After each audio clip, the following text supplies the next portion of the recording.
A filosofia do direito é um dos ramos da filosofia, um ramo clássico, que já pode ser encontrado, por exemplo, em Platão, com a sua obra As Leis, e mesmo durante a filosofia medieval e nos autores clássicos da Idade Moderna e Contemporânea, como Kant, Hegel e outros.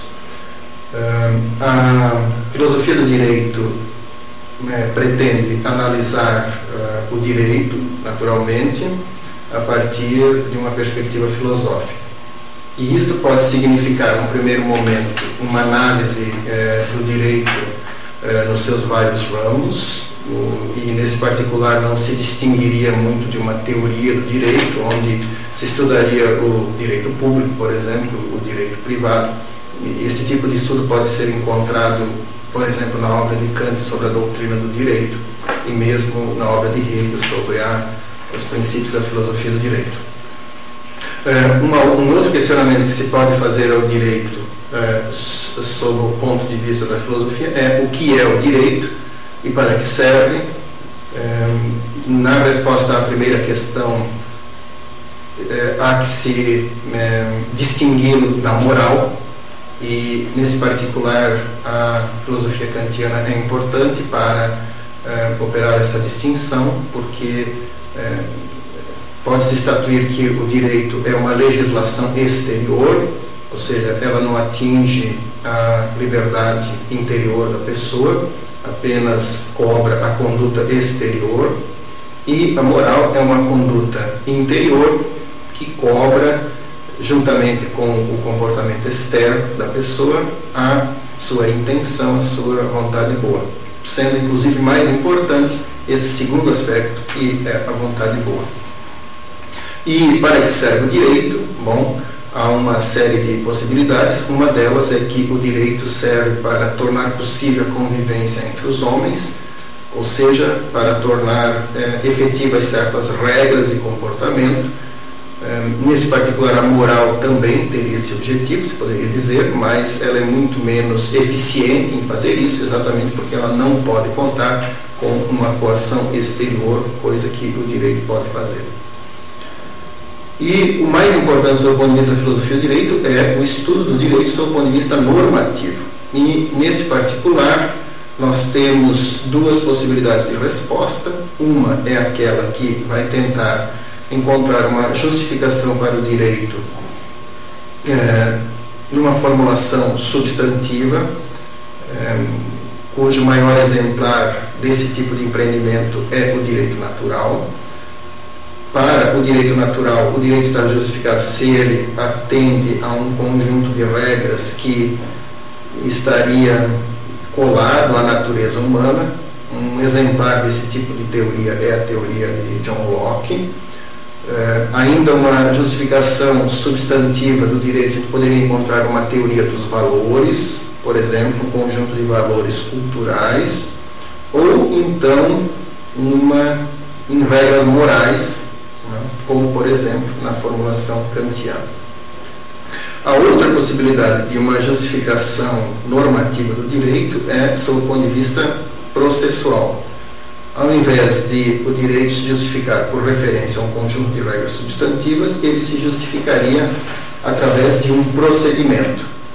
Nesse caso, nós poderíamos ter, por exemplo, um procedimento democrático de construção de regras jurídicas, e regras que brotassem desse procedimento trariam uma marca de legitimidade. Digo uma marca de legitimidade porque parece razoável pensar que mesmo uma regra que tenha nascido de um certo procedimento, ela possa ainda ser injusta. O problema na resolução desse dilema de saber se uma regra que nasceu de um certo procedimento correto é ela própria justa é qual seria o critério que nós teríamos para avaliar e justificar essa regra.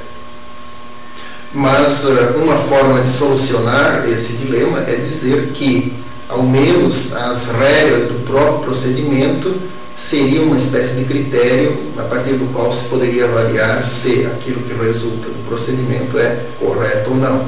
Portanto, regras que resultassem de um certo procedimento que fossem incompatíveis com ele, como, por exemplo, o procedimento democrático, poderiam ser consideradas incorretas ou injustas.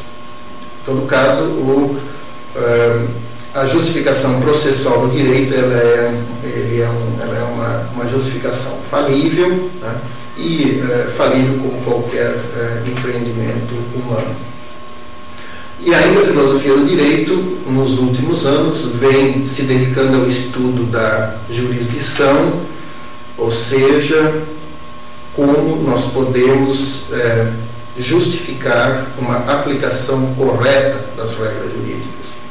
O que se falou até agora concerne a produção de uma regra justa, que, como nós vimos, pode ser tanto numa versão substantiva quanto numa versão processual. Passado esse momento da produção da regra, nós temos o momento da aplicação da regra. E no caso do direito, a aplicação da regra ela é tão importante quanto a produção da regra, se não mais importante, visto que a aplicação do direito vai dizer o direito para o caso concreto e não adiantaria você ter uma regra geral justa e uma aplicação injusta dessa regra.